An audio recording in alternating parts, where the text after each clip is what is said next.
More than 3 million Ukrainians have fled their country since the Russian invasion began on February 24th.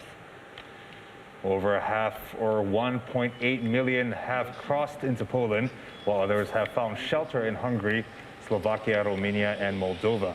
UNHCR spokesman Matthew Saltmarsh said in response, the UN Refugee Agency has been bringing more aid workers and assistance into Poland, as well as coordinating with local and international partners to better manage joint efforts to help the new arrivals.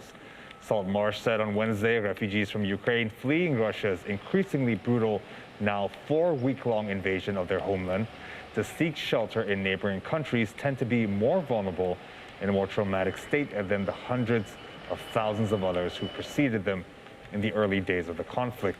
Saltmarsh was speaking after visiting agency's warehouse in the city of Rzeszów, near the Polish border with Ukraine, where the agency has been stockpiling supplies for the people trapped in their towns across Ukraine under relentless bombardment by Russia's advancing troops. Saltmarsh said the agency has received well over $300 million, lots of donations from the private sector, but he said getting food and other humanitarian supplies into parts of Ukraine continues to be difficult.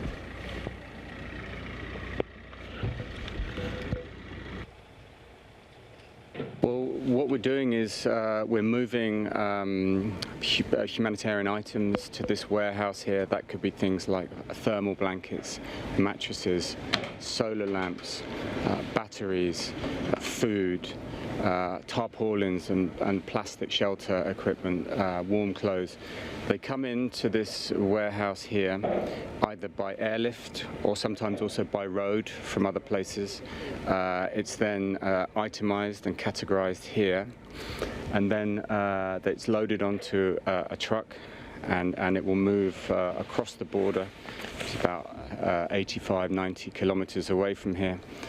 And then it goes into Ukraine, primarily to Lviv in the west side.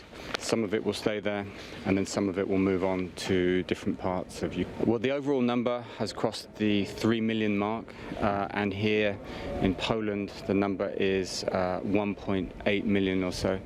The numbers in the last few days have been a bit more stable at a lower level, but for the next days and weeks we simply don't know. It's quite possible that the numbers could pick up again. What we've seen in the last few days is indeed that the refugees who have been coming across are more vulnerable, in a more traumatic state than those ones who came in the first days and maybe the first week.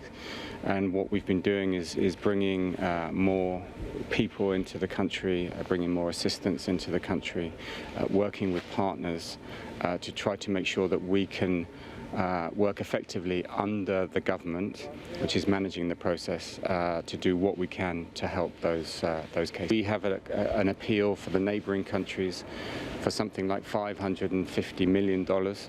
That's already quite well funded, well over 300 million, lots of donations from